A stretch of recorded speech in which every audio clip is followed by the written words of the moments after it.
მოგესალმებით მეგობრებო, უყურებთ ტყუპების პოდკასტის უკვე მე-5 ეპიზოდს, თითქმის საიუბილეო, კიდე 5 და სადაც ტრადიციულად მე და გარი განვიხილავთ გასული კვირის მომხდარ სხვადასხვა პოლიტიკურ ამბებს და სანამ დავიწყებთ, ვინც გვიყურებთ, გთხოვნა გვექნება რაღაცა მოიწონოთ ეს ვიდეო, გამოიწეროთ ჩვენი არხი, რათა რაღაცა პირველი მიზანი ამ ეტაპზე გვაქვს 100 გამომწერი, მაგას მალე მივახცევთ და მე 200-ზე გადავხდეთ.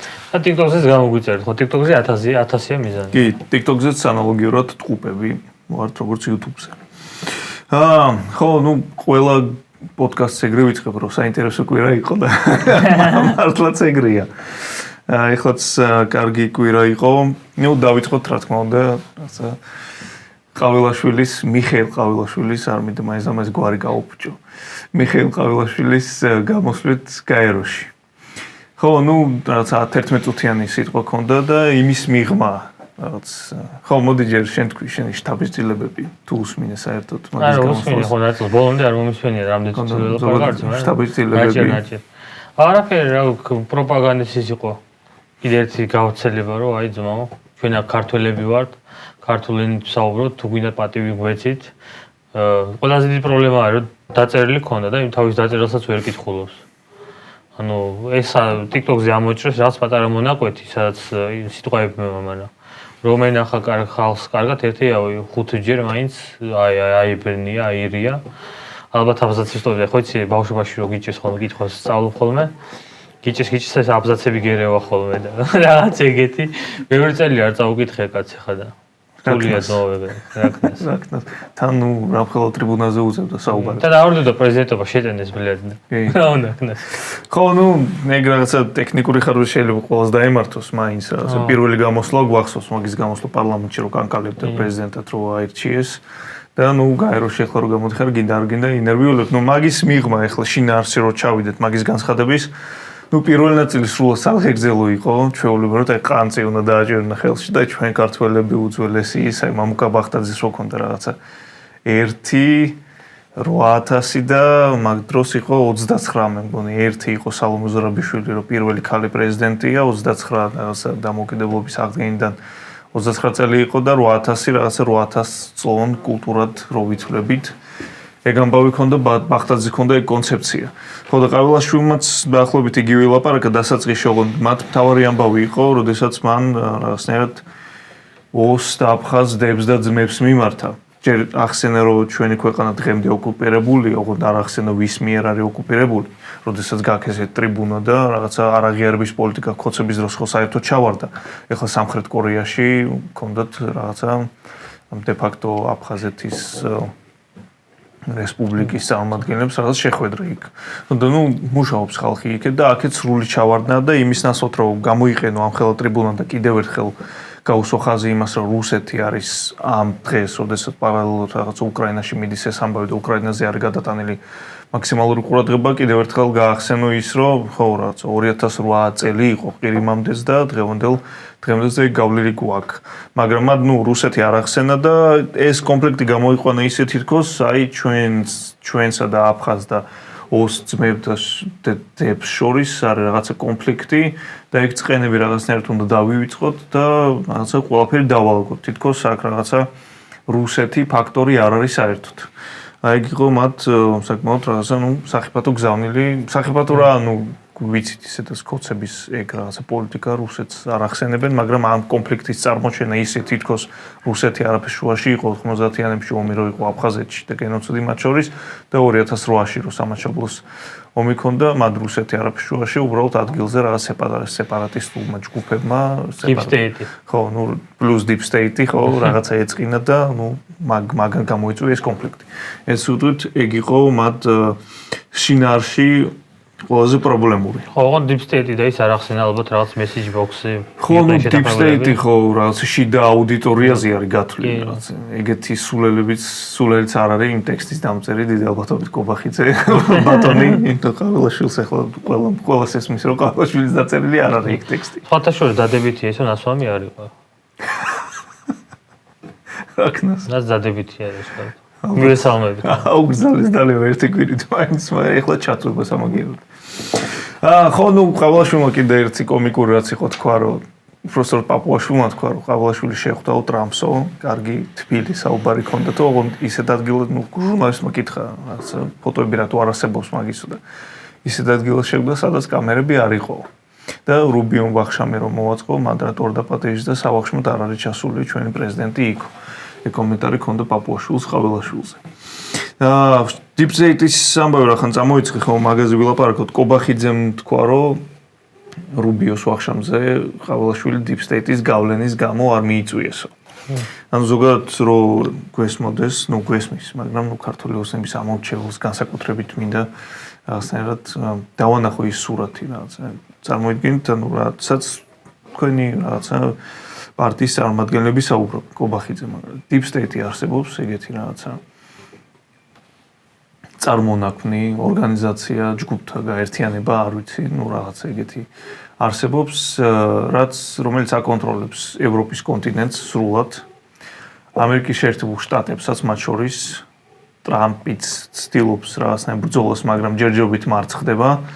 აკონტროლებს მსოფლიო ეკონომიკის რაღაცა 40%-მდე, ნახევარს თუ არა. აი ამ ყველაფერს ახერხებს Deep State-ი, მაგრამ ვერ ერევა კობახიძეს და ყავალაშვილს, რომელიც ჩავიდა ტრამპთან დასალაგებლად. აი ამ რაღაცა რეალობაში გასხორებენ თქვენი არჩეული ლიდერები და პოლიტიკოსები. ჩინეთს გააყინეს TikTok-ი, ყველაფერზე დაზიანდა ჩინეთმა. ის სავაჭრო ხელშეკრულებას გააფორმინეს, როგორც ამერიკას აწყობდა. ანუ დათანხმდა ჩინეთი, რომ 10% მეტი გადასახადები იხადონ და მაინც გაწვა ბოლომდე ჩინეთი. თავის ტრამპმა გაიტანა თითქმის 100%-ით და აი აქ ქართველებს ქართულ ოცნებას ვერ ერევიან. ეგეც ირისი ბრალია, წილხვედრი ქვეყანა რა ვართ. ხო და აი ეგეთ სისულელეში გაცხოვრობენ, რაც ნუ ხო რომ დააჯამო რა ელემენტარულია, სისულელია სრული. რასაც რაღაც რეგიონის ხალხი და ვიღაცები ჭამენ რა, აშკარად. კი, ფაქტია. აი როგორც პირველი განუცხა გაეროში, აი სუფრაზე რო ზიან ხოლმე ის ხალხი, ოღონდ ყველას არ ეხება, რა თქმა უნდა, ის ხალხი, რომელიც საერთოდ პატრიოტის გარდა ყველაფერია ხოლმე. და რაღაც სადღეგრძელოებში არიან მარტო რაც ქვეყნის ნომერ პირველი უყარებელი ხალხი. აი ისინი თქონდნენ აბარაძმა, მუხა მიდგა 300 წლიანი, გავკარი ამერიკა. სად იყო ამერიკა? ეხლა ბავშვი ნახე, საწყალი ბავშვი გაიზრდება, გაეცინება, იმიტომ ბავშვობაში აი პატარა ასაკში ყველაზე ვიკეთებია სისულელეები. მე ვიყავ მე-5 კლასში ვიძახდი, მე 2008 წელი იყო და რუსეთს მეთქი ვინ მოვგებს თქო. ის ტრიბიცელებს გადავაფრენე. ხო, ნუ აი ბავშვი გამოიყვანს, რაღაცა ის ლექსი თქვა რა.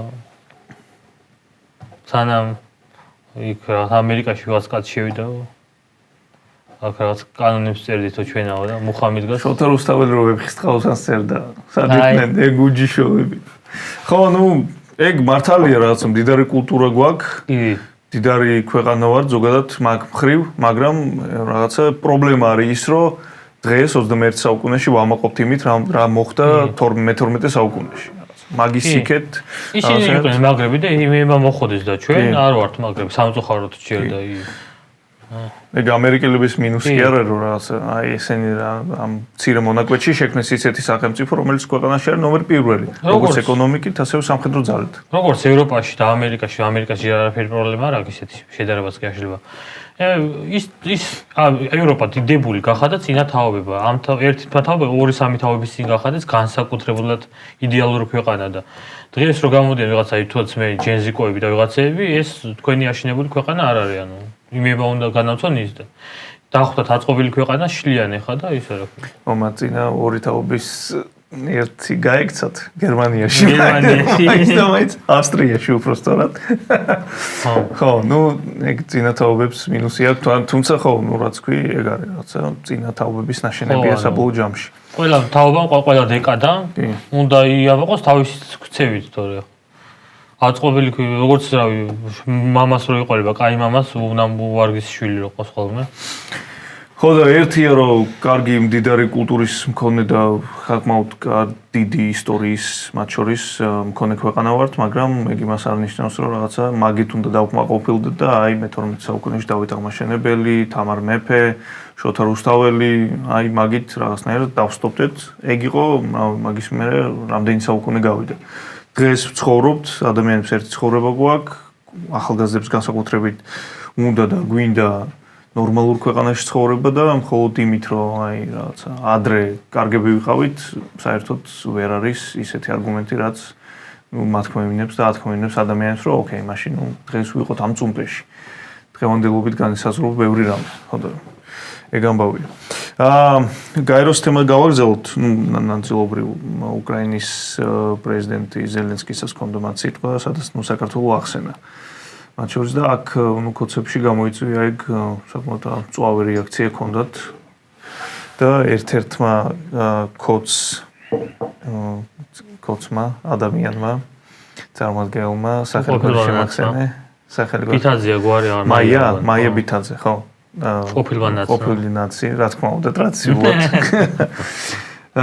ხო ზელენსკიც უწოდა ნუ იმედის ეთერში რა თქმა უნდა რაღაც სამარცხვინო ადამიანი უკრაინის ისტორიაში შევა როგორც ყველაზე ცუდი პრეზიდენტი ადამიანი რომელმაც რაღაცა ომი რაღაცა ქვეყანა ომს ვერ არის და გაუბედურა თავისი ხალხი და ნუ ერთ სიტყვით მთელი ეს გზავნილი ქონდა რაც ტრადიციულად ქართულ ოცნებას აქვს.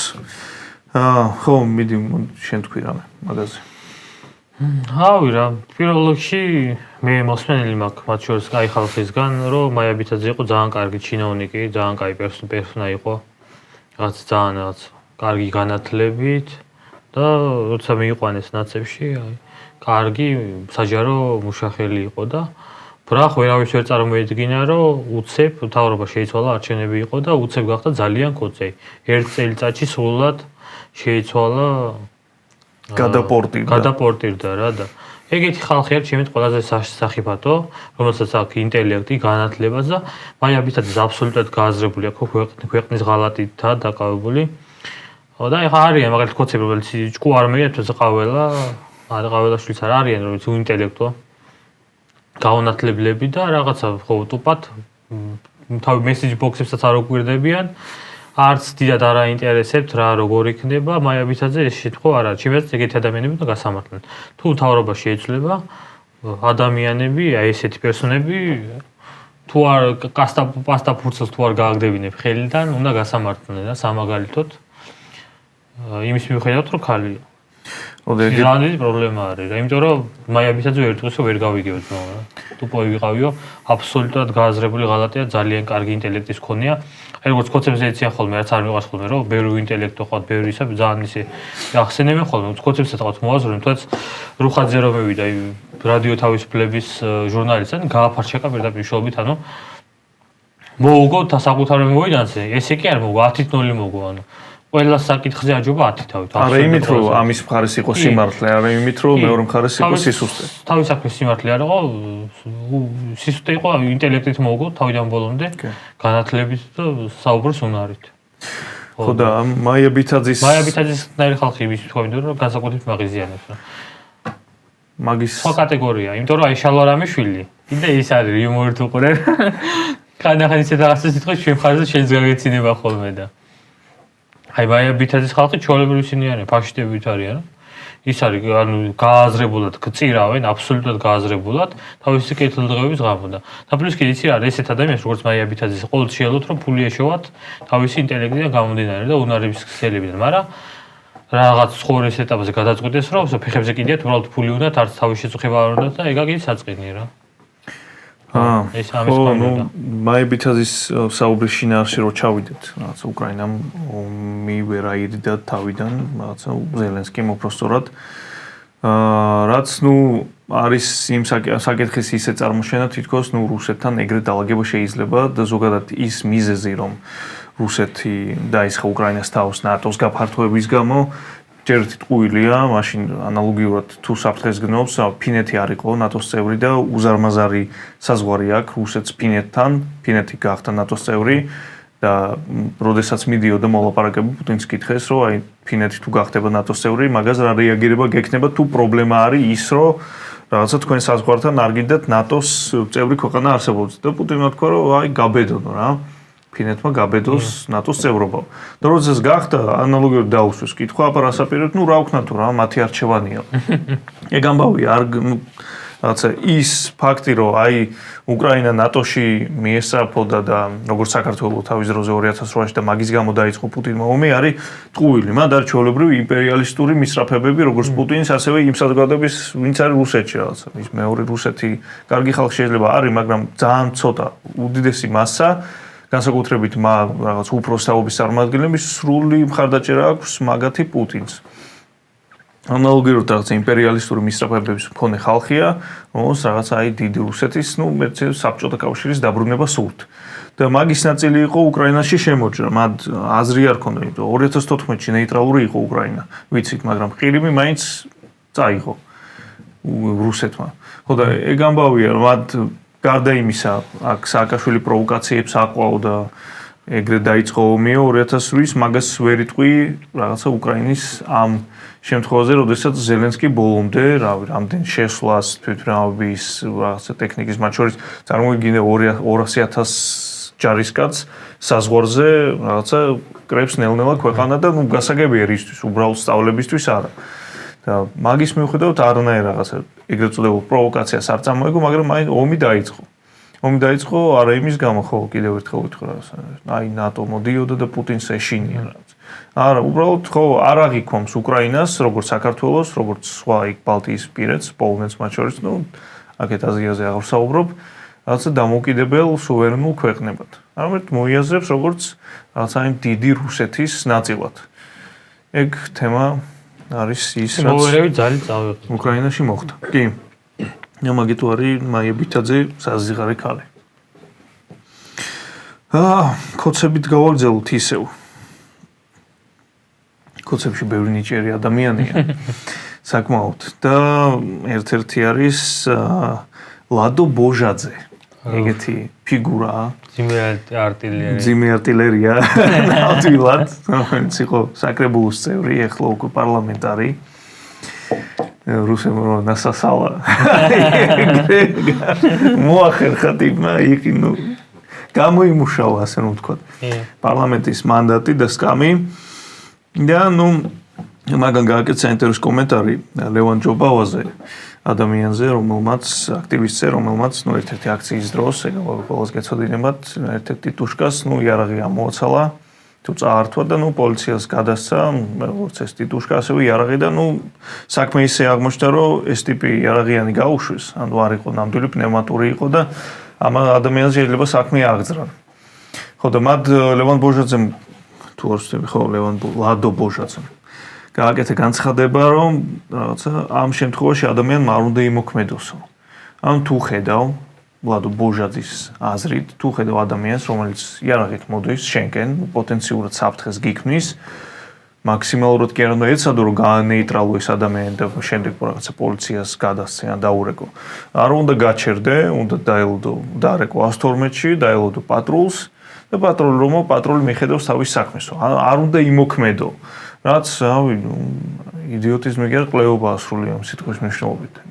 მაგრამ ხო, ეგეთი იდიოტობების თქმა უწევთ იმის გასაправებლად, ის რაც შვილი იქნებოდა ალბათ, რაღაცა ძმაკაცის ან კოცის. პოლიციელი შვილია რაღაცა. ხო, მეთუმეტეს, ხო. ეგ ამბავი. ანუ შენი რაღაცა ხელისუფალი წარმომადგენელი გეუბნება, რომ ადამიანი, როდესაც მოდის შენთან რაღაცა ან იარაღით, ან ცივი იარაღით, კი არ უნდა გაანეიტრალო და თავს კი არ უნდა უშველო. 112-ში უნდა დაარეკო და ველოდო, როდის მოვა პატრული და გაანეიტრალებს ამ ადამიანს. თუ ცოცხალი იყავი მაგნამდე. აბა ეგრე არ უნდა იყოს, ნო? უნდა იყოს. აბა 90-იანებში ხედავ რა კანონობა იყო და რა ხდებოდა ხოლმე. კი. ეგ იარაღის ლეგალიზაციაზე საკმაოდ ხანგრძლივი საუბარი გამოგვივა. ეგ შემდეგისთვის გადავდოთ. ხო, მე იმის თქვა მინდა, რომ ლადო ბოჟაძე არის, აი მაგალითად ისა, რომ ჩვენ გადავდით ადრე, რომ როდის დააწინაურებენ, ჯერ საკრებულოს წევრიც არ იყო. აი ისე უძრებოდა და ექსპერტი იყო თუ რაღაც ეგეთი. ვერე წლები გავიდა 10 წლის თავზე სადაც დააწინაურა ძლივს, იმიტომ რომ იმდენი აპრავა. ყველა გადაცემაში სოფტენ საერთოდ ცვალდნენ ხოლმე სულ რა. როგორც ექსპერტი, როგორც კოცი გახდა უკვე გადაცემაში აღარ ჯიჯებოდა. ხო და და ძლივს ეღირსა, ისიც მარტო პალიტრაზე დადიოდა. ძლივს ეღირსა და დაუფასდა კაცს. არაფერი რა უნდა თქვა რა ამაზე.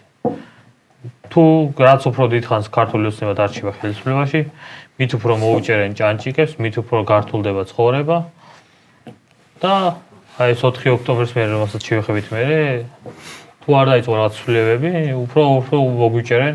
აი ყოველი რევოლუციის ცდილობის მე ან რაღაც როცა რაღაც ცდილობ რომ თავრობა შეცვალო ან რაღაც ეგეთი, როცა იწყებ რა მოვიმოდივარ აქ რომ თავრობა შეიცვალოს. ყოველი წარუმატებლობის ცდილობის მერე მოდის სადამსჯელო ოპერაცია. ხო. ნახოთ რა. კი ბატონო, ხო, მაგ თემას კიდე კარგად გავშლით, რომ ვილაპარაკეთ 4-ზე. მანამდე, კოცების მხარეს ეს იყო იდეაში, ამ წლის რა და ამ კვირის თემები ერთი იყო, რაღაცა შესვლამდე კობახიძე ბიზნესის წარმომადგენლებს შეხვდა და დაამშვიდა, რომ ყველაფერი კარგად იქნება, სტაბილურობა, მშვიდობაა და 4-შიც არაფერი ისეთი არ იქნება, ასე რომ არ ინერვიულოცო. და ბიზნესს, რა თქმა უნდა, რაციულად გამოსვლის მერე ამ შეხვედრიდან კომენტარი დიდად არ გაუკეთებია. ხო, ეს ამბავი ხდებოდა კოცების მხარის აღზენად რო შევაფასოთ, ჯამში ყავილაშვილი აწი ამერიკელებთან ალაგებს, ეგრე დაალაგდა. ტრამპის ზარს ელოდება და აქეთ კობახიძე ბიზნესს ამშვიდებს და დანარჩენი წვრილფეხა კოცები რაღაცნაირად ზემოდან მიღებულ დავალებებს და ამორალურ კომენტარებს საკეთებენ ყოველ დღე. ეხლა გადავიდეთ ოპოზიციაზე. ოპოზიცია ორად არის გაყოფილი, ორად კი არა სამად. ხო, ძირითადად ორად. ერთი არის აქ ლელო გახარია. ლელოს საინტერესო კვირა ჰქონდა. გარდა იმისა, რომ რაღაცა 3 კანდიდატი უკვე გაუფოსდათ, გადავიდათ ქართულ ოცნებაში, ერთმა მანდატი დათმოთ, მანდატი კი არა და საკუთარი კანდიდატურა მოხსნა. მეორე სასარგებლოდ, მეორე კოცებს კალაძის ლაივზე წარმატებებს უწევს და კოცების ვიდეოებს აზიარებს. სანამ შევიდოდი ჩემ ხვდა კიდე ვიდეო, არ ვიცი ეგ ლელოს წარმატებული იყო თუ არა. იყო ბაცო. ხო, მაისური და ის ეცო, მაგრამ რეალურად ლელოს წარმატებული იყო თუ არა, ჯერ არ ვიცი რაღაც ინფორმაციის დონეზე გადამოწმებული არ არის, თუმცა გამორიცხული არაფერი არ არის. ქართული ოცნების პლაკატებს აკრავდა. ხო და ესეთი კომიკური ამბავი აქვს ლელოს. ერთ-ერთ შეხვედრის დროს ნახალუკაში კიდე კვერცხები ესრულეს. ამის ყველაფრის მიუხედავად, რაღაცა ლელო აგზელებს ვითომც არაფერი. გამოგლეჯობანას თამაშს და განსაკუთრებით ყველა პოდკასტში ვეხებით ამ ადამიანს, ალეკო ელისაშვილს, რომელიც განსაკუთრებული ენთუზიაზმით არის ჩართული ნებისმიერ საქმიანობაში. ნებისმიერ.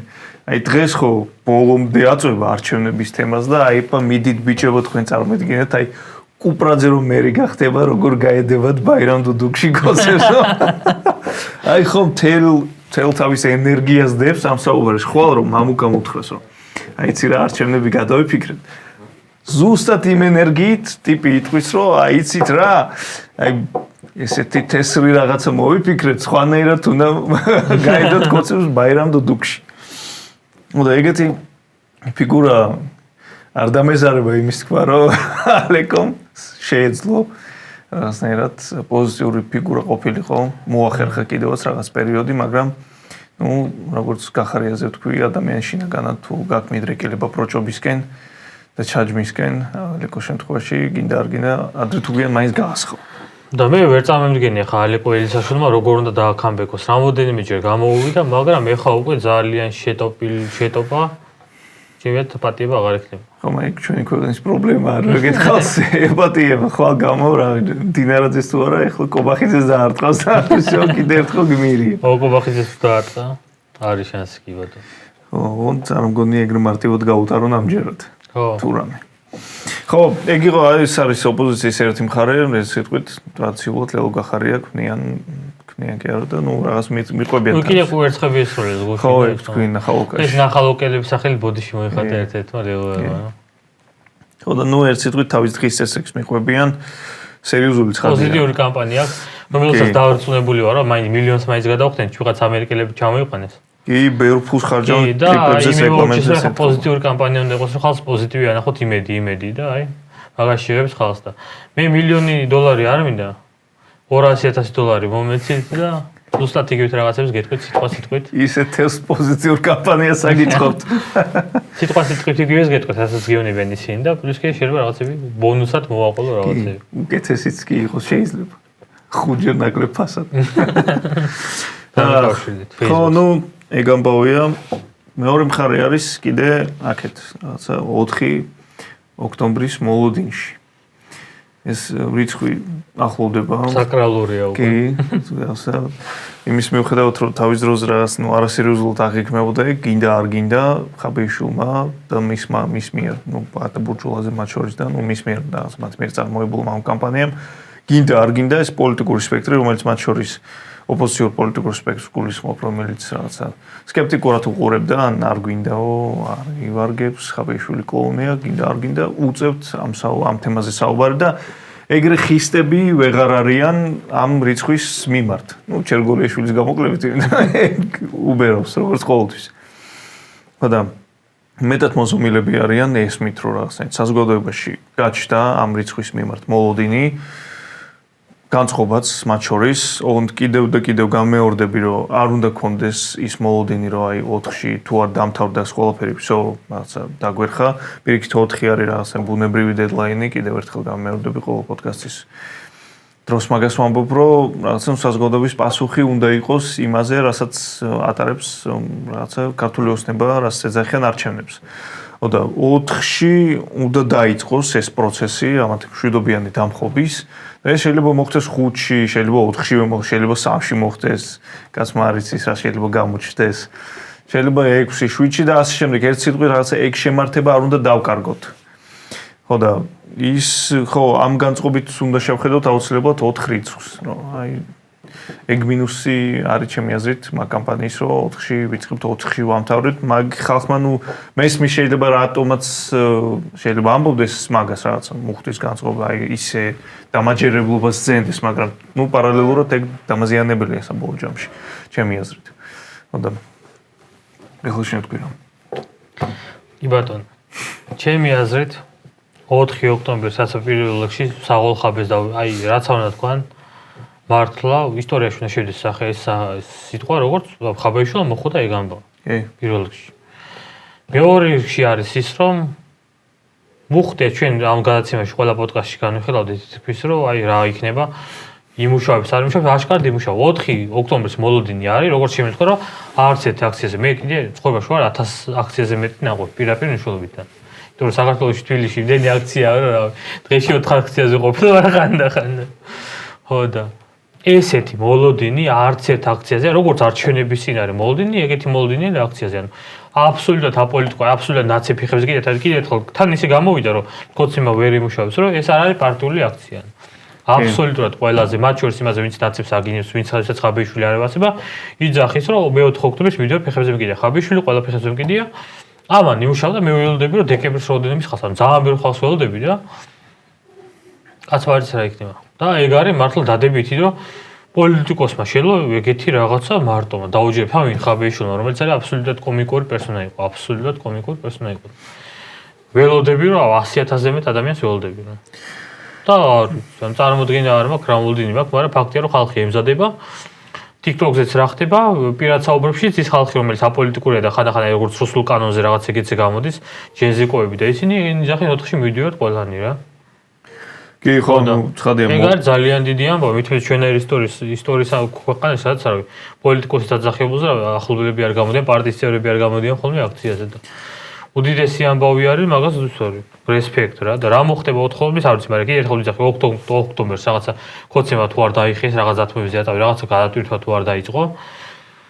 თუმცა ახალი არჩევნები არ დაინიშნა, რაღაც ეგეთი, რაღაც შედეგი თუ არ გამოიღო. ისეთი რეპრესიებს მოგვიწყობენ, ვფიქრობ ამ გადაცემასაც ვერ გავაგზავნებთ რაღაც პერიოდის მერე რა. ემიგრაციიდან, დოჟდივით. ემიგრაციიდან შეიძლება კი. ხო, აი სადამჟელო მალევე. აი თორე პოლიტიკოსები, ოპოზიციონერები მიმდეყოთ ეხა ციხეში, რასაც ვაპარაკობთ ხოლმე, რომ ეს ჩაიაროს არჩევნებმა დაალაგონ ქოცება საბოლოოდ დაალაგდნენ და მე გამოუშვა ყველანი ციხეში.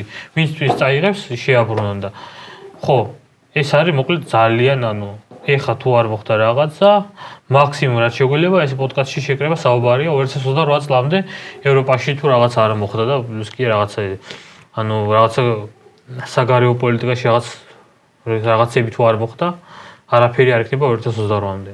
ანუ ბევრ ცლადზე არა დამოკიდებული ეგ საგარეო ამბებზე მათ შორის, მაგრამ თუ შიგნით ესე მყარად იქნებიან, რაც არ უნდა მოხდეს საგარეო ფრონტზე, მყარად იქნებიან. გააჩნია რა მასშტაბის რაღაცა მოხდება. თუმცა მაგის მოლოდინი ახლა რაღაცა კატასტროფული ცვლილებების არ არის. ოქტომბერი ჩემი იერუსალიმი მოკლედ. ხო და ნუ მაგაში დაგეთანხმები რომ ხაბეშუმა როგორც ის მოახერხა რომ ეს ამბავი რაღაცა ნაციონალურ მოძრაობას არ მიაკერა. პარტიული ამბავი არ არის. და ქოცური პროპაგანდაც მათ შორის ვერ ააწყეს, იმედზეც არის მის, ნუ ტრადიციულად ხო რადიკალები შეიძლება მაგათი ბრალიც არის ის რომ ეს კონკრეტული ამბავი ნაცებს ვერ მიაკერეს, იმიტომ რომ გაცვდა ის რაღაცა მაგათი პროპაგანდა რო აი რადიკალები გადატრიალება ის, მაგრამ კონკრეტულად აი ნაცები იკრიბებიან და ნაცები ხელისუფლებაში ბრუნდებიან, ეგ ამბავი ვერ მოხოდეს, ესე რაღაცა ფართოდ და მასშტაბურად. ეგ ერთი პლუსია, რაც ხაბეიშვილმა და ნუ ზოგადად ამ ამბის ორგანიზატორებმა მოახერხეს, რაც კარგი და სწორია და მათ შორის უსმენი ალბათ შენ შაიშმელაშვილის ინტერვიუს გვესიტაზესთან, ალბათ კი არა ვიცი რომ უსმენი. მეთქი რა. ხო და ახლა საერთოდან მეტყვიან და? კი, ხო და შაიშმელაშვილიც საკმაოდ სწორ მესიჯებს უშვებდა. იმ ხალხზე, გათვლილს, ვისაც, ნუ რაღაცა ვისაც ექნება კონტაქტები ცხადია კიდე იცის რა განწყობები არის ამ სისტემაში ზოგადად შინაგან საქმეთა სამინისტროში ამ ძალოვან უწყებებში ზოგადად და საკმაოდ სწორ გზავნილებს უშვებდა ამ ხალხისთვის მათ შორის. ხო და რას ვაკვირდები აქ ნუ რაღაც შეიშმელაშვილი აქეთ ხაბე ვეღარ არის ფიზიკურად, მაგრამ ნუ ზოგადად ეს ამბავი გრძელდება აქეთ გაჩნდა კიდე ბევრი სხვადასხვა აქტივისტური ჯგუფი, რომელიც ამ 4-ისთვის ემზადება რაღაც კამპანიას აწარმოებს. შემოხდა არაერთი პოსტი, რომ ASDSS უნდა კონდეს აქციაზე რაღაცა იქ აირწინაღი პირბადე ფიზიოლოგიური ისეს.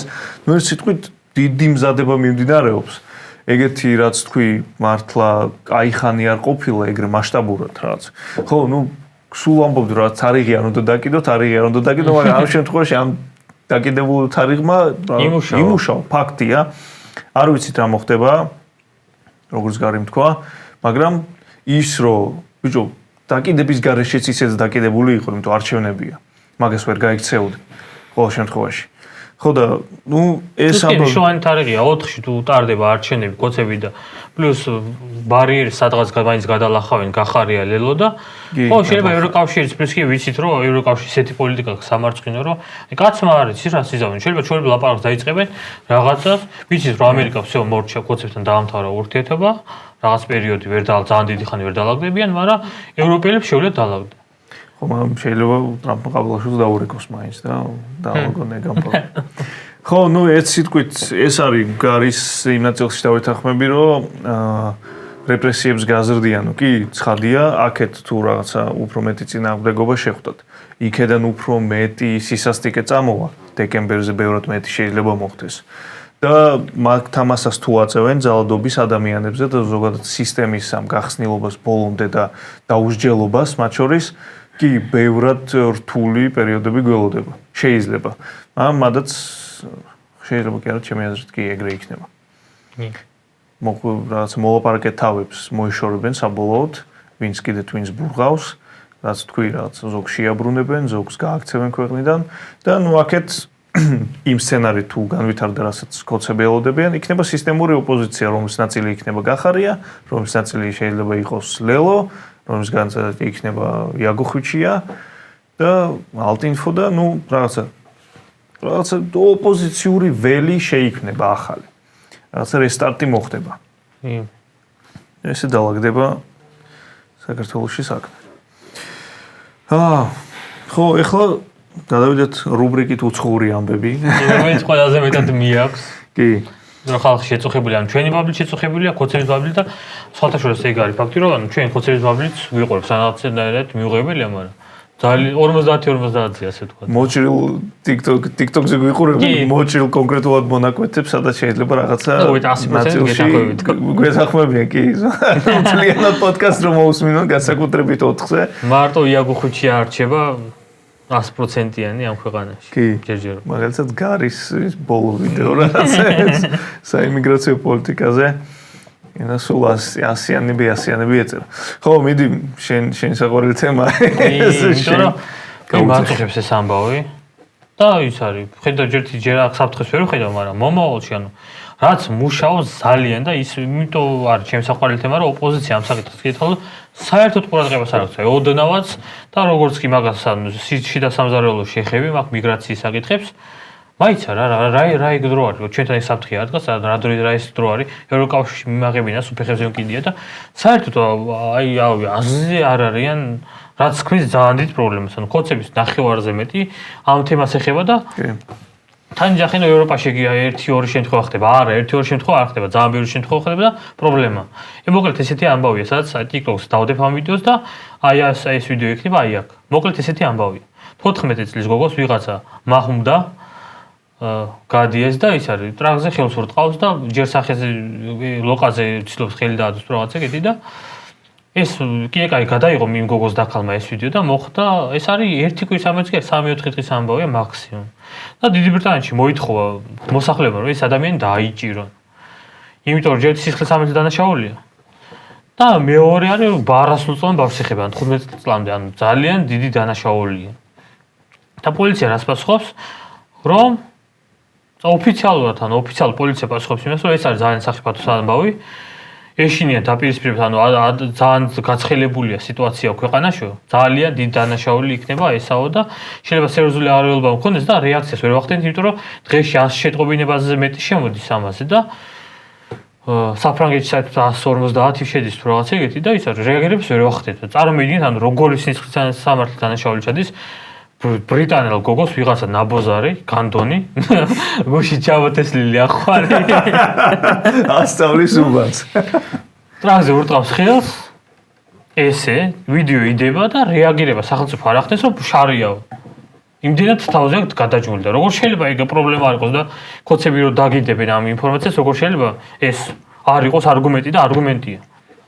და აქეთ ჩვენი ოპოზიცია აღალოს მაგრამ თუ ჩემი ძმა ხარ რა დროს ამაზე საუბარი. რა დროს ამაზე საუბარი, კი, მაგათი დედა მოვტყან, დახოცეთ, გააგდეთ, დაიჭირეთ დეპორტი ნახვი სომალიში, ან პალესტინაში, რა ვიცი, სადაც არ უნდა იყვნენ, ხო და. პრობლემა არის და რაც თავარია, უკვე ბრიტანეთში დაიწყო ყოველდღიური აქციები და ხო, ან თავი ხელისუფლება იძახდა, რომ გარადიკალებულია, ეს ვიღაც რადიკალები და ფაშისტები არიან და აშკარად იმატებს ძალიან დიდი ის უნდა ვთქვათ რომ 50%-ზე მეტი მოსახლეობის კი 70%-ია თეთრკანიანი ან ჯერჯობით ძალიან დიდი რიცხვია ბავშვებში არის 50-50-ზე თითქმის მაგრამ ძალიან მოსახლეობა რო აიღო ბრიტანეთის ძალიან დიდი უპირატესობით არიან მაინც კარენოები ბრიტანელები მარტო ინგლისელებს არ გულისხმობ ირლანდიელებს შოტლანდიელებს უელსი და ასე შემდეგ და ხო და ესე უკვე ვეღარ აიგნორებენ აი დღეს სტრამერი გამოგორდა და ის არის აიდის გარეშე უკვე მუშაობას ვერავინ დაიწყებსო აუ ისა დავიწყებთ დეპორტაციასო და რაღაცეები და ნუ ერთ სიტყვით აღიარა თავისი რაღაცა პოლიტიკური წინ იძახდა რომ არანაირი პრობლემა არ არის კი პოლიტიკური პარტიის რაღაცა ლეიბორისტების შეცდომა რომ კი რაღაცა ნუ ეს მიგრაციის პოლიტიკა თურმე მცდარი ქონია ადრე ბრიტანულ საზოგადოებას არ უსმენდითო ჯერ ესეთ ჩვენ ვართ ლიბერტარიელები კიდევ ერთხელ ისო მიგრაციას ვეხმარებით ოღონდ მიგრაციას ადამიანი რომელიც მოვა საქართველოში მე ვარ სომეხი მე აქ დავიბადე გავიზარდე მადლობელი ვარ საქართველოს იმისთვის რაც მომცა ყველაფრისთვის მე ვიცავ ამ ქვეყნის კანონებს მე არ ვარ მორწმუნე ჩემი შვილები არიან მორწმუნეები მე ვიცი რომ ქრისტიანულ საქართველო არის ქრისტიანულ კულტურაზე აშენებული თავიდან ბოლომდე და ქრისტიანობა მოიყვანა ეს ქვეყანა რაც არ უნდა ვატრაკოთ ეს ქვეყანა მოიყვანა ქრისტიანობა აქამდე მე აქაც გამცხოვრე და ჩემი შთამომავლები რადგან ჩამოვიდნენ ძალიან დიდი ხნის წინ და ბევრს ფორას მისცემთ თბილისელობაზე. იმიტომ დავჭით აქ და იმიტომ არ გაგვაპაყმურა არავინ რომ ამ ქვეყნის წესებს, ადათ წესებს პატივცემთ, ამ ქვეყნის წესებს პატივცემთ, ინტეგრაცია მოახერხეთ საზოგადოებასთან, ამ ქვეყნის წესებს, ამ ქვეყნის კულტურასთან გათვალისწინებით. ხო, და ამის მიმიღეს მე. და ტვინი რომ გამებურღა როგორც აკეთებენ ევროპაში მაგრამ ევროპული ლიბერალისტები იძახიან რომ აი ესენი უნდა მივიღოთ ისეთი როგორც არიან. არა, მაგათი დედაც მოვტყან რომ მოვა ვიღაცა შენ ქვეყანას უნდა წეს პატივი და უნდა მოერგოს შენი ქვეყნის კანონებს. ჩვენ აქ სომხური თემი როგორც თბილისში მოვერგეთ ამ ქვეყნის კანონებს. მაგიტომაც არ გვაქვს პრობლემა და ცხოვრობთ, იმიტომ რომ პატივცემთ, ვიცი რომ ეს საქართველოა, ჩემი სამშობლოა და მე ამ ქვეყნის კულტურულ და ეს რომელიც არის აშკარად ქრისტიანულ ღირებულებებს პატივცემ. და თუ არც ემპათიის და თუ იძახი რომ ეს შენთვის თავარი არ არის, იდი ნახვი რა, აგი ძმაო. აგი მეზობელები ყავს ირანი, სადაც გიეცად პალესტინაში წად. ხო, ნუ, ეგ პრობლემა ევროპაში. ეგ პრობლემა ჩვენ არ გვიდგას ჯერჯერობით, თუმცა რაც შენ ახსენე, ეგ არის პრობლემა აქეთ ოპოზიციის, რომ კოცები იყენებენ მაგას პროპაგანდის მიზნით. რომ აი ევროპაში ეს პრობლემაა და ჩვენ თუ ევროკავშირის ნაწილი გავხდებით, ან ევროპასთან დაუახლოვდებით, იგივე მოხდება ჩვენთან. ამ პროპაგანდისტული ნარატივების და მესეჯების განეიტრალება უნდა ხდებოდეს. ეგ იყო მათ შორის ყველაზე მთავარი პრობლემა წინასაარჩევნოდ ამ საპარლამენტო არჩევნების წინ ომზე არ საუბარი. რაც იმ რაღაცა მილიონიანმა მრჩევლებმა ურჩიეს, რომ არ გინდათო ნეგატიური თემა ისე ესო. ხო და ეგ არის პრობლემა. აქეთ რაღაცა შეიძლება შენ დღეს არ გიდგას ეგ პრობლემა, კი, საქართველოში არ დგას ეგ პრობლემა. მაგრამ როდესაც შენი ოპონენტი ამ თემას გამოგონილს რაღაცა, გამოგონილს რა ჩვენს ნაწილში გამოგონილს, იყენებს პროპაგანდისტვის. შენ რაღაცა პოლიტიკური აქტორი თუ ხარ, უნდა გამოიყო, ვალდებული ხარ რაღაცა ეგ ტყუილი გაანეიტრალო, როდესაც ამბობ პარალელურად რომ ხო ევროკავშირის წევრი უნდა გავხდეთ. ან თუ ხდები წევრი, აი ის რო ხდება აქ რას პირობითად ვარ. ერთი ვალდებულება ევროკავშირის კანონი ვალდებულება აქვს რაღაცა კრიტერიუმები დაიცვა, რომ თუ ვიღაცა ბარდება, ეს რა ქვია მას კანონი უნდა დაიცვა. რა ქვია მაგას პოლისი. ხო და ნუ და პოლონეთი იძახს და ჩვენც უნდა ვთქვათ, როგორც პოლონეთი იძახს, რომ ფეხებზე მყიდია ძმაო. ამ კანონს მე არ ვცნობ და არავინ არაფერს არ იცოდი. ანუ თუ ხარ რაღაცა, თუ არც ჩვენ ქვეყანას პატივს, ნახვი აქედანო. ჩვენ ამ ვალდებულებას ფეხებზე მყიდია კანონს ვარ ღვევთ. ანუ ამ ვალდებულებას ჩვენ არ შევასრულებთ. არავინ არ ხდენის მაგ ვალდებულებას მაინც და მაინც. ეგ ერთი. და მეორე, წინა პოდკასტებში ვთქვი, რომ ეგ რაღაცა მასობრივი მიგრაცია ქვეყნებში არის ბევრი სოციალური ვალდებულების ბრალი და დამსახურება. რაც აიღეს იმ ქვეყნის სახელმწიფოებმა ამ ადამიანების წინაშე. ამას მორჩები დავამატებ ერთ რაღაცას, ხო? როდესაც ხო რაღაცა ქვეყანა რაღაცა ფართო ხელებით ხვდება, აი გადასახადების გადამხდელთა ხარჯზე გაცხოვრებს, გაცმევს, გაჭმევს, პარალელურად შენ კრიმინალის დონეს ზრდი და პოლიცია თან ვერ გეხება. 100 ჯერ, 10 ჯერ კი არა, 2-ჯერ, 3-ჯერ კი 100 ჯერ იზრდება კრიმინალის დონე. ხო და საერთოდ გამოიცხადა რომ ამ ქვეყნებში ნელ-ნელა რაღაცა ის ნაციონალისტური და იმას დავამატებდი ბრიტანეთზე გამომჩა. განწყობები წინ წამოიწიოს. ბრიტანეთზე დავამატებდი. იმ გოგოს შემთხვევაში კიდე ის იყო რომ ის ტრანზიტ ხელი რო წამოვარტყა იმ ნაბოზარმა. ცხოვრობს იმაში, რა ქვია, ბრიტანეთის მიერ სასტუმროს დაქირავებულ სასტუმროში. საჭმელს ბრიტანეთი უხდის, ან ბრიტანეთის გადამხდელები. არანაირი სოციალური ვალდებულება არ აქვს, გადასახადებს არ ეხდიან, არაფერი. ცხოვრობს, წლებია, ნუ ის კონკრეტული პირია, არ ვიცი, ეგრეთ ცხოვრობს თუ არა. არ ვიცი, რომ ცხოვრობს სასტუმროში, დაქირავებულ სასტუმროში, მაგრამ რამდენი წელია ეგ არ ვიცი. მაგრამ ხო არიან ადამიანები, რომლებიც წლებია ესე ცხოვრობენ სახელმწიფოს ხარჯზე, გადასახადებს არ ეხდიან, ყველაფერი უფასოა და პლუს კი თვის ბოლოს 700-800 ფუნტს იღებენ ხელზე, რაც არის ძალიან კაი ფული. ჩემი ძმა ცხოვრობს ევროპაში და ვიცი, რომ თუ ქირას არ ეხდი, თუ ყველანაირი გადასახადი გაქვს მოხსნილი, 700-800 ევრო და ფუნტი არის ძალიან კარგია, როცა არაფერზე არ ეხდი, მარტო ინტერნეტის ფული ერთად ტელეფონის ინტერნეტის ფული გადასახდელი, განჩენ გაქვს ყველაფერი უფასოდ. იდეალური ცხოვრება გაქვს, ყველაფერზე ცხოვრობს, გართობაზე ყოფნის, სამჯერ რო იკვებო გამართულად მაღაზიაზე ყოფნის, ყველაფერზე ყოფნის წარმოიდგინე. ბოლომდე ხმარობენ ევროპელი სრულიად ტყვის მნიშვნელობით. ერთ ვიძახი რომ ჩვენ ოპოზიციაზე ანუ მათ შორის ბავშვზე და მათ შორის იმაზე NGO-ებზე სასაცილოდ არ ყოფნის ეს თემა რაღაცა გაღიზიანებას იწვევს ანუ ბოლოს რა ეგ ერთი წელიწადი და ორი წელიწადი კი არ ხდება ბოლოს 3-4 წელიწადი ამაზე ქონდა საუბარი რომ აი კი ამ თემას შეეხოთ და ის სასაცილოდ არ ყოფნის მასწრებს ანუ NGO-შნიკებსაც ეხება და აბსოლუტურად ყველა ოპოზიცია მათ შორის ჩემ პარტიას ეხება ანუ მე ვისი ხარდაჭერის ვარ გიჩი მე თავისუფლების მაგ პარტიასაც ეხება მაგ თემაზე რომ ვიდი საუბარი სასაცილოდ არ ყოფნით ხოლმე მასწრებს და ვიცით კამათი ხოლმე მაგ თემაზე. ნუ როგორ არ შეიძლება ერთი ვიდეო რო ჩაწერონ ბლეათ იობანი ვრად. ხო, კიდე ერთი თემა, რაც ნუ ისე რაღაცა საგარეო რუბრიკის ნაწილი იყო, არის უბრალოდ საბერძნეთმა მოლდოვას რაღაცა ყოფილი რაღაცა მაგათი ყოფილი ბიძინა, ხო, რაღაც არაფორმალური მართველი ვლადიმერ პლახატნიუკი გადასცა.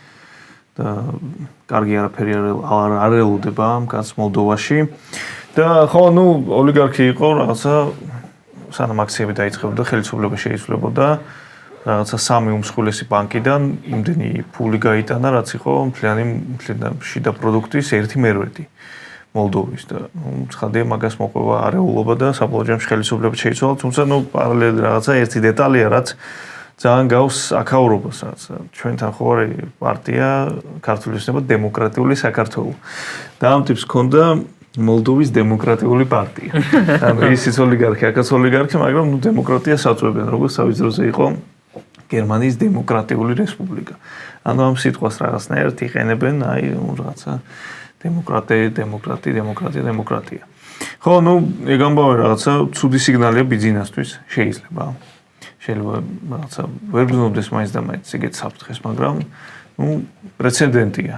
რომ კაცი იყო, იგივენაირად რაღაცა მოღვაწეობდა, ხელისუფლება ეჭირა, კარგად იყო, სრული ხარდაჭერა ქონდა. კარგად იყო, რუსეთისგან ხო რაღაცა სრული ხარდაჭერა ქონდა. ბაღბუღ. ეხლა ზის და კიდე დიდხანს ძალიან დიდხანს იჯება. რამე დედარაზობენია თუ არ მოხდა? კი. კაი დიდხანს იჯება. თან დიდხანს აი ჯანმრთელობა საჭველი ექნება ციხეში. კი, დიდხანს აჭმენ რომ დიდხანს იცოცხლოს. და ესეთი ამბავი მოხდა. თუ. ხო, მიდიაში ეგ არის. თუ რომ ის დამატება არ გინდა კიდე. როგორ ამია ტრამპმა გარემო კლიმატზე? ხო. როგორ არის? კი, ეგ საკმაოდ კარგი ამბავია. ხო, გაეროში გამოსვლები იყო. ყველა ლიდერი გამოვიდა ყავილასთან ერთად, ასევე დონალდ ტრამპსაც ჰქონდა სიტყვა რომელიც დღე მე უფრო მომწონს, იმიტომ ძალიან ნეგატიურად ვიყავი რაღაცაზე, მაგრამ ამ კვირას შენ ხარესა და შენ კვირას არ ვიყავი. კი. მოდი ვარ შენ მოყევი ერთ თემა. მოკლედ აქ საქართველოს ბევრ სასაცილოდ არ ყოფნის და ევროპაში მათ შორის ადამიან კლიმატის ცვლილებებს შეეხო ტრამპი. და ის თქვა რომ ბოლო წლებია ევროპა 10 წლეულებია. ჯერ იყო და 30-იან წლებში იყო რომ ყველაფერი იყინება, არ იმუშავა, გავიდა 10 წელიწადი და დაცხა. მერე კი პირიქით მოიგონეს დემოკრატები და მათ შორის ევროპაში მაშინ წვანებმა კომისების ამბავია, ანუ კგბ-ს ამბავია თავიდან და მერე უკვე ყველა ხარი აყვა. აიტაცეს იდიოტებმა, წვანებმა, როგორც ყოველთვის. მერე იყო უკისო რომ ძალიან ცხელაო და ვიყი არ დავიწვათო. და მაგალითად არ იმუშავა, იმიტომ გაცივ ცივი აწლეული მოვიდა და არ იმუშავა. უნება სამაწინაოდ. და მე 80-იან 90-იან წლებში შეის რაღაცა რომ უკვე შანსი არ იყოს შეცდომის, რომ კაი ფული აკეთონ და მათ შორის პროპაგანდა ამუშავონ და რაც ბევრი პრობლემა რაც არის ეკონომიკური და რაღაცები კრიზისები როცა არის, გადაიტანო ადამიანის ყურადღება, ჰუმანური ადამიანის ყურადღება, ძალიან კარგი და ჩემს ძალიან ბევრი კაი ადამიანი, ღირებული ადამიანი, წუხს ან კლიმატის ცვლილებებზე ხომ დაარქვეს კლიმატის ცვლილებებია. ანუ ორივე მხარე, ან დათვება, ან გაცივდება, ან გავიყინებით, ან დავიწვევით და წაუგებელი ამბავია. ვერ მიედავები. ხომ მოიგონეს აი 100%-იანი უეჭველი კუში რო არის, ეგეთი თემა მოიგონეს. და რო ნახოთ, ევროკავშირი 60 მილიარდს ახარჯავს წელს კლიმატის ცვლილებებს, ანუ ეკოლოგიას ახარჯავს. და რო ნახოთ, სამჯერმეც ნაკლებს ახარჯავენ შეიარაღებას. სამჯერ ნაკლებს, მეტი თუ არა. თუ რამე კორექტირება არ შეიტანეს, სამჯერ ნაკლებს ახარჯავენ შეიარაღებას. და ხო, ბოლომდე რუსეთი უსრულებს ამით, ბოლომდე სისულელი ჯერ მარტო ბოლო 10 წელიწადია, 15 წელიწადია ამ კლიმატის ცვლილებებს ობამას დედას რო გავკარი. მაგან დაიწყო ეს თემა განსაკუთრებით და უამრავი ფული დაიხარჯა, უამრავი ატომური ელექტროსადგურები დახურეს. ელექტროენერგია ყველა თავის ქვეყანას ჰქონდა აი საკაიფოდ. რუსეთისგან ენერგო რესურსებზე უფრო დამოუკი ნავთობის და ბენზინის გარდა ელექტროენერგო რესურსები დაჭირდათ რუსეთისგან და ეხლა როგორც იქნა რომ ნახეს რომ თუმცა ატომური სადგურები ჭირდებათ და ის ატომური ელექტროსადგურები რომელიც დახურა ევროკავშირმა ეხლა ნელა დაპირებენ რომ გახსნან, იმიტომ რომ თუმცა ენერგოისა კლიმატის ცვლილებები ხო საჭიროა რომ მაგას მიხედო, მაგრამ უფრო მნიშვნელოვანია რომ იყო დამოუკიდებელი ენერგეტიკულად, იმიტომ რომ ახლოვდება ის პერიოდები როცა შეიძლება ომი მოგიწიოს და რუსეთს ყიდულობს ედენის ყიდულობს ტრეიტერი სახელმწიფოებისგან, ჩინეთისგან, რუსეთისგან აღარ ყიდულობენ და ესეთი ანუ შენ ის არის ომი რო დაიწყოს რამე რო ვერ გაიყოთ, უბრალოდ შუქს გაგითიშავენ და всё. ხო, ხო, ეგ არის ევროპელების პრობლემა კიდევ ერთი. დავიღალეთ, აი ისე გამიცნო ჩვენ ვართ ანტიევროპელები. არა, ჩვენ ძალიან გვიყვარს ევროპა, დიდი სიამოვნებით ვიცხოვდი. სკანდინავიური დონის ქვეყანა ეკონომიკაზე, ძალიან ირლანდიის დონის ქვეყანაზე ვიცხოვდი, აი ძალიან გაგვისწორდებოდა, ძალიან მოუწევს ჩვენ ეგეთი ეკონომიკური ძლიერი ეკონომიკა და კიდევ ერთხელ ვიმეორებ, ძალიან კარგი ეკონომიკა აქვს. რუსეთთან შედარებით ნებისმიერ ქვეყანა, ამერიკას თუ არ ჩავთვლით, ძალიან კარგია ცხოვრება, მით უმეტეს დაცულია შენ თავისუფალი სასამართლოა და შენი უფლებების დაცვა მეტნაკლებად შეგილია. და ძალიან გვინდა რომ ჩვენ მაგის ნახევარის რო ვიყოთ ევროკავშირის, აი ჰოლანდიის ნახევარი იყო საქართველოს ბედნიერები ხდება ძალიან. მაგრამ ისეთი პრობლემებია, რომელიც რთულდება წლიდან-წლამდე ვხდებით, რომ 10 წელიწადში რა პრობლემები იყოს, მაგალითად საფრანგეთი სოციალურ პასუხისმგებლობას ვერ ერევა და იმის მიუხედავად რომ წლები გადის და ცხოვრება უკეთესდებოდა, პირიქით უარესდება და შეიძლება ჩვენი დონე გახდნენ. და ვაფშე აღარ არის სახუმარო. ხო, ჩვენ პროცედურულ სიტუაციაში ვიქნებთ ეგა. ევროკავშირის ცხადი არის სიკეთეები, რაც ჩვენ უნდა გამოვიყენოთ და ის ცუდი რაც ხდება, ეგეც ჩვენზე არ დამოკიდებული საბოლოო ჯამში რაღაცა გავატარებთ მაგ რეფორმებს თუ არა, ასე იმის ვალდებულება კიდევ ერთხელ ვიტყვი, რომ რაღაცა მიგრანტები მიიღო ან ყველ გააპიდანასტო და ასე შემდეგ, ის რაც არის ასე ირაციონალური შიშები ქართული ოცნება რასაც ნერგავს საზოგადოებაში, ეგ რაც ვალდებულებები არ არსებობს. ხო, ევროპა ნელ-ნელა ფხიზლდება, გამოუფხიზლა უკრაინის ომმა და იმის გააზრებამ, რომ რუსეთი თურმე რეალური საფრთხეა და ნელ-ნელა ხო რაღაცა ჭკუაზე მოდიან. თუმცა მადაც ნელა და არ ჩქარობენ და ეს არის ჯამში რაღაცა 10 წლეულების განმავლობაში ჩაბეტონებული ევროპული ბიუროკრატიის ბრალი. ოდესაც ხო რაღაცა თვითფრინავი რუსეთის შემოფრინდება შენ საჰაერო სივრცეში და შენ ნიშნავ შეხვედრას აი ერთი კვირის მერე ვიმსჯელებთ ამ საკითხს იმ დროს, როდესაც აი მაგალითად თურქეთი შემოფრინდა რუსული თვითფრინავი უთხრეს გააჯვიო, არ გააჯვა და უტირეს დედა. ჩამოაგდეს იქვე. მაგრამ ნელ-ნელა ჩემი აზრით უფრო და უფრო იმედია მოფხიზლდებიან. მათ შორის მათ უკრაინის და ტრამპის დამსახურებაც არის. და ტრამპაც გაიცივი შხაპი გადაასხა მაგათ. ეგ არის. შემდეგ კვირას ახლოვდება 4 ოქტომბერი და ნელ-ნელა იწევს ამ დარწმუნებული ამ კვირაში ძალიან დიდი ამბები იქნება. კი, შემდეგ კვირა საკმაოდ როგორც ყოველთვის საინტერესო იქნება. ფინალური გადაცემა არის. შეიძლება კი ბოლგად მე-6 გადაცემაზე შევწყვიტოთ. არსებობა. ხო, ნუ მაშინ ეგ არის. ესეთი კვირა გამოგვივიდა. რაღაცები კარგი იყო რამე. არაფერი. ჩელსი მოიგო. მაგის მიყვება. ეგ ვისთვის როგორ. ხო, ერთ სიტყვით ესეთი კვირა ქონდა, ესეთი განხილვა. ტრადიციულად ვინც ბოლომდე უყურეთ ამ პოდკასტს, მოიწონეთ ეს ვიდეო. გააზიარეთ. Tap to screen. TikTok-ზე ლაივებში როგორ მე. გააზიარეთ, გამოიწერეთ ჩვენი არხი და შევხვდებით ტრადიციულად მომავალ კვირას პარასკევს 9 საათზე. დროებით.